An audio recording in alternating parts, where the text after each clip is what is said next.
সারা আলিফ তুই মাসুম স্কুলে। এটা তুই কি আমি কি করতে আইছস? হ্যাঁ আমি এইখানে, কিন্তু তুই আগে আমাকে এটা বল যে তুই এখানে সিকিউরিটি গার্ডের জব করছিস। হ্যাঁ আমি তো এই কোম্পানিতে সিকিউরিটি গার্ডে চাকরি করি, কিন্তু তুই এনে আইছস কি লিগা? আচ্ছা, আমি এই কোম্পানির মালিক। বেটা কি কইতাছস? আমি এই কোম্পানিতে কত বছর ধরে চাকরি করি, তোরে তো আমি কোনোদিন দেই নাই। আমার লাগে মজালিস না? আমি সত্যিই বলছি, আমি এই কোম্পানির মালিক। শুধু এটা না, আমার কোম্পানির আরো 3-4টা ব্রাঞ্চ আছে, আমি সেগুলোতেই থাকি। এটা ম্যানেজার হ্যান্ডেল করে। তাই আজকে আসলাম যে একটু দেখে যাই যে সবকিছু ঠিকঠাক আছে কিনা। এর মধ্যেই তোর সাথে দেখা। কি কইতাছস? মানে আমি যে কোম্পানিতে চাকরি করি সেই কোম্পানির মালিক মানে ওনার তুই? আমি তো জানি না, আমি আমার বন্ধুর কোম্পানিতে কাজ করতেছি। উনি কে? ও এটা তোর ভাবি। এই সালাম দে আমার বন্ধু। আসসালামু আলাইকুম ভাইজান। ওয়ালাইকুম আসসালাম। আসসালামু আলাইকুম ভাবি। ওয়ালাইকুম সালাম। আচ্ছা, ভাবিকে আমি আজকে প্রথম দেখলাম। এভাবে বাইরে দাঁড়িয়ে কথা বলবো নাকি? চল ভিতরে চল, গিয়ে সবাই মিলে একসাথে চা খাই। তোর পাগলা, তোর তো মাথা নষ্ট হয়ে গেছে। আমি বললাম সামান্য একটা সিকিউরিটি গার্ড, আর তুই হইতাছিস গিয়ে এই কোম্পানির মালিক, আর তোর লগে বইয়া থেকে আমি নাকি কথা কমু চা খামু। মানুষ দেখলে কি করবো? আর তোর যে কোম্পানির এমপ্লয়ি গুলো আছে না, এরা দেখলে তোরে তো সিসি করবো যে একজন সামান্য সিকিউরিটি গার্ডের লগে বইয়া থেকে তুই চা খাইতাছিস। কি আজব কথাবার্তা! তুই আমার বন্ধু, তোর সাথে আমার কতদিন পর দেখা হয়েছে, আর তার মধ্যে ভাবিকে আজকে আমি প্রথম দেখছি। চল তো, চল ভিতরে চল, গিয়ে একসাথে চা খাবো। আরে বাবা বুঝতে পারছি তো, তোর লগে তো আমার কত বছর পরে দেখা।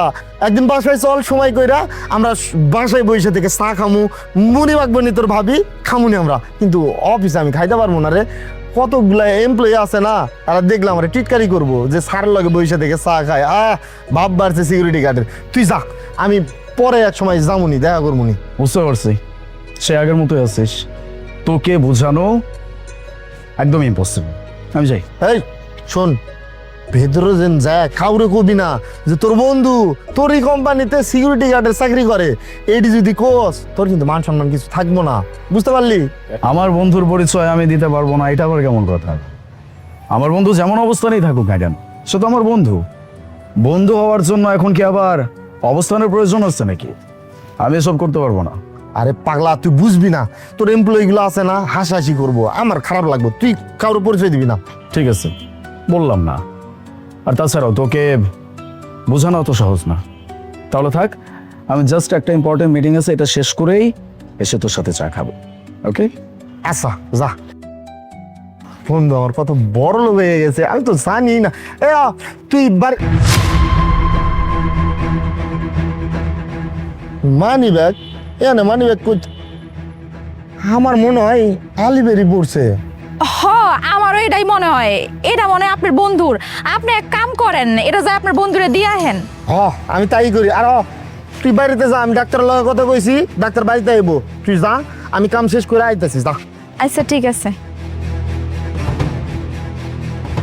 স্যার, আপনাকে যে বলছিলাম প্রজেক্টের কথা, দেখেন প্রজেক্ট পুরো সাবমিট হয়ে গেছে।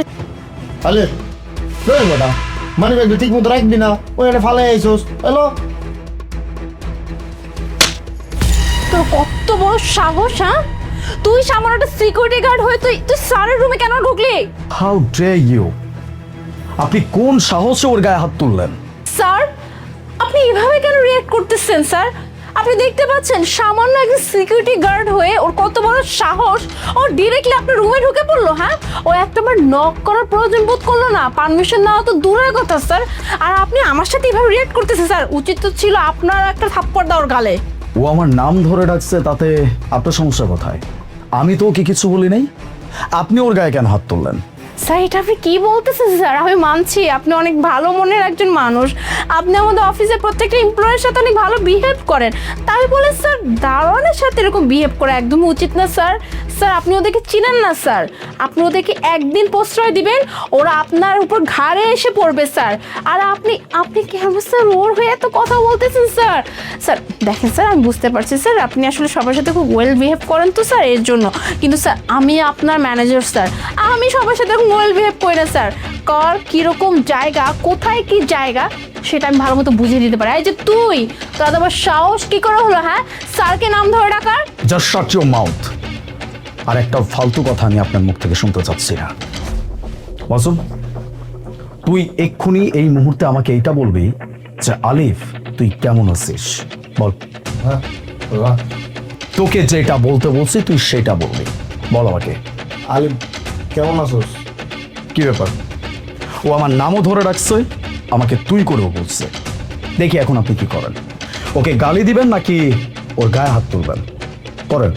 স্যার আমি বুঝতে পারছি না স্যার, আপনি সামান্য একজন দারোয়ানের হয়ে এত সাপোর্ট নিচ্ছেন স্যার, আপনি আপনার ম্যানেজারের সাথে এরকম বিহেভ করছেন স্যার, আমি না কিছুই বুঝলাম না স্যার। ও এমন কে যে স্যার ওর জন্য স্যার আপনি আমার সাথে এরকম বিহেভ করতেছেন? ও আমার বন্ধু, আমার ছোটবেলার বন্ধু। What sir? Sir I can't believe this sir, এটা কি করে সম্ভব? হ্যাঁ, আপনি এত বড় একটা কোম্পানির মালিক, আপনার বন্ধু হবে হয়তো এরকমই কোনো কোম্পানির মালিক, আর আপনি কিনা বলছেন এমন একজন দারোয়ান আপনার বন্ধু? স্যার এটাই মানতে পারলাম না কোনোভাবেই। সম্ভব, যদি কোনো মানুষ আপনার মতো চিন্তা ভাবনা না নিয়ে থাকে তাহলেই সম্ভব। এই আপনাদের মতো কিছু মানুষ আছে যাদের চিন্তা ভাবনা এমন যে গরিবরা কখনো মানুষ হইতে পারে না, তাদের সাথে কখনো বন্ধুত্ব করা যায় না।